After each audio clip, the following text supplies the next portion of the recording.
నమస్కారం అండి. అందరికీ welcome to my YouTube channel Shri Manju spiritual. మనము లలిత సహస్రనామ స్తోత్ర నామాలకు ప్రతిపదార్థాలు తెలుసుకుంటున్నాం కదా. శ్రీమాత్రే నమః.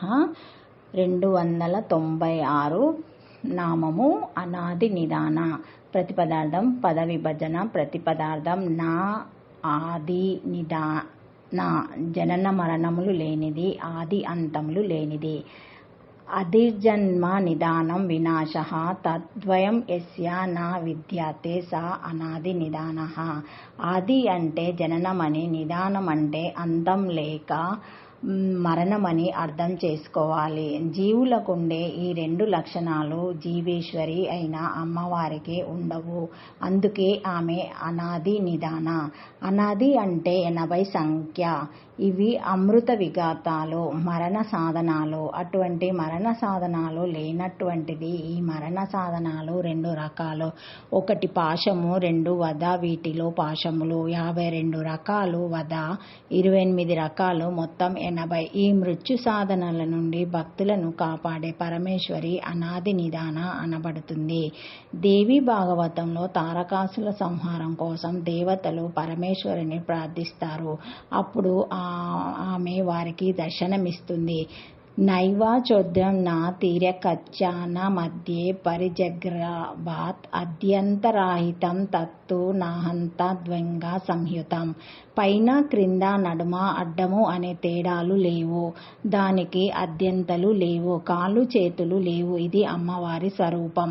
పోతన్న గారి భాగవతంలో గజేంద్రుడు శ్రీహరిని ప్రార్థిస్తూ అన్ని రూపులు నీ రూపమైన వాడా, అది మధ్యాంతరములు లేక అలారువాడా అంటాడు. అదేవిధంగా జన్మ మృత్యు జరాదులు అంటే అద్యంతలు లేనిది ఆ పరమేశ్వరి. అందుకే ఆమె అనాది నిదాన అనబడుతుంది. శ్రీకృష్ణ పరమాత్మ గీతలో చెప్పిన శ్లోకాలు యమోమాజాన మధిం చావేత్తి లోకమహేశ్వరం అస్ముండః సమారేషు సర్వపాపైః ప్రాముచ్యతే.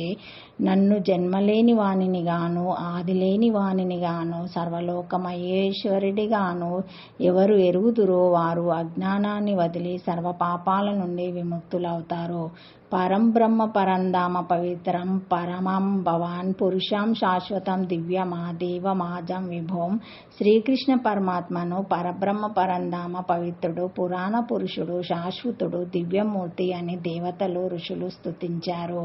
బ్రాహ్మణో హి ప్రతిష్ఠః మృత్యుతస్య అవ్యయశ్చ శాశ్వతశ్చ ధర్మస్య సుఖస్య కాంతికాస్యచ. నేను అమృతుడను, అవాహయుడను, పరబ్రహ్మాని, శాశ్వతమైన ధర్మానికి, స్థిరమైన ఆనందాన్ని మరియు ఆధారమైన వాడను. విష్ణు సహస్రనామాల్లో అనాది నిదాన అనే నామము 42వది. జనన మరణాలు లేని నిర్గుణ బ్రహ్మమే అనాది నిదాన. సగుణ బ్రహ్మంగా భావించినప్పుడు పరమాత్మ శరీరము దివ్యమైనది, అనంతమైనది, సదా నిత్య యవనము. దీనిని బట్టి పరమేశ్వరి నిత్య సౌందర్యవతురాలు అని భావించాలి. పరమేశ్వరి నాశం లేని వికారరహితమైన పరబ్రహ్మ. అది అనాదులు లేనిది. ఈ నామముతో మాతను ఎవరు పరబ్రహ్మ స్వరూపిణిగా ఉపాసిస్తారో వారికి జనన మరణాల నుండి విముక్తి కలుగుతుంది, మోక్షం సిద్ధిస్తుంది. ఓం అనాది నిదానాయ నమః. షడాక్షరి శ్రీమాత్రే నమః. Thank you for watching my video. Please like, share, comment, subscribe to my channel. మరిన్ని వీడియోస్తో మళ్ళీ కలుస్తానండి. ఈ వీడియో మొదటిసారి ఎవరైనా చూసి ఉంటే తప్పకుండా లైక్ చేసి సబ్స్క్రైబ్ చేసుకోగలరని కోరుతున్నాను.